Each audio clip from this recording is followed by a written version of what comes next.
You know, I guess when you look at the tea leaves, when you look at the behavior of House Republicans, first of all, do you think Kevin McCarthy is going to make it out of here still holding the speaker's gavel? Probably not, Alex. I mean, Kevin McCarthy, first of all, I think it's important to understand he's not a long-time opponent of raising the debt limit. When he raised it, he voted to raise it 3 times during the Trump administration. The debt limit has been raised 49 times under Republican presidents. This has been historically, until the examples you just gave in 2011 and 2013, something that just happened because Democrats and Republicans didn't want to wreck the economy, even when they had moments of disagreement.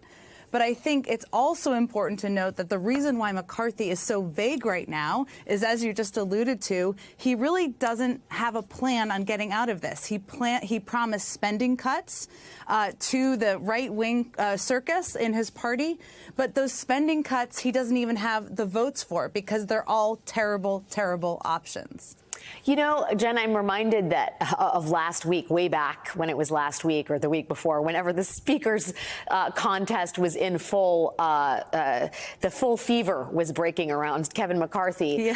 Yeah. You know, and it's like Republicans look on at the raucous wing of their party, and it's a mix of kind of incredulity and indignation, like, oh, you crazy people, how did it all get so insane? But, like, this is how it got so insane. Mitch McConnell, who's like the establishment figure, the guy that understands how it's all supposed to work, made a very calculated decision in 2011. We're going to take the full faith and credit of the United States hostage. And once you cross that Rubicon, can you really be that surprised that now you have a wing of the party that's ready to actually go off the cliff?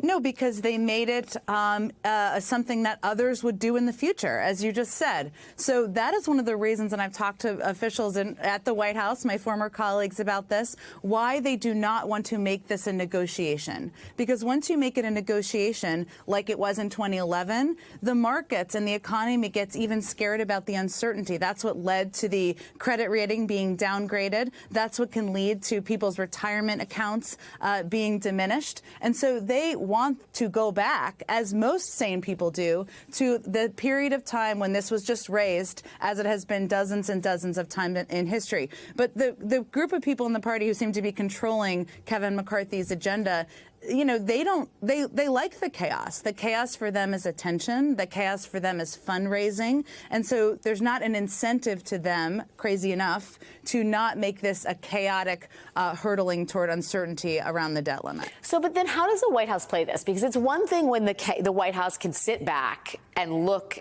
disgustedly at what's happening in the lower chamber when it's an election for Speaker of the House, right? Let Republicans cannibalize themselves. Let this circus continue for as many days as it needs to. But it's another thing when the circus is centrally about the full faith and credit of the United States, and there are real world implications in terms of how much it costs the U.S. economy, what it does to people's retirement accounts, the jobs that are lost. So how does the White House play this? And can they just let Republicans basically circle up in a firing squad shooting at each other?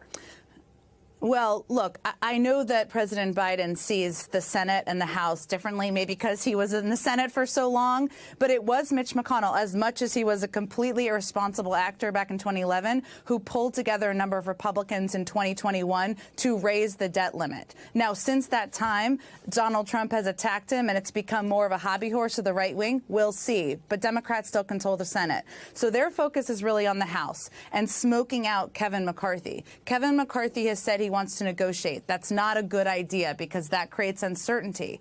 But what's important here is to know, and what the White House is really going to keep pushing for publicly, I would expect. And if you're sitting in a White House right now, you're strategically trying to figure out how to do this to put the pressure on Republicans, is what exactly they want to cut. Because when people hear discretionary spending, most people don't know exactly what that means. What that means is either cutting the military budget, which Republicans do not want to do, and most in his caucus will not want to carve out, or it means cutting domestic programs. Do they want to cut veterans benefits? Do they want to cut housing? Do they want to cut health care? Or the biggies, and this is really the only way to do the cuts that they want to cut, or the size of them, is Social Security, Medicare, or Medicaid, those entitlement programs. So what the White House is going to do is they're going to keep putting public pressure on. They're not going to negotiate, and they're going to try to smoke out exactly what Kevin McCarthy and the Republicans are proposing to cut.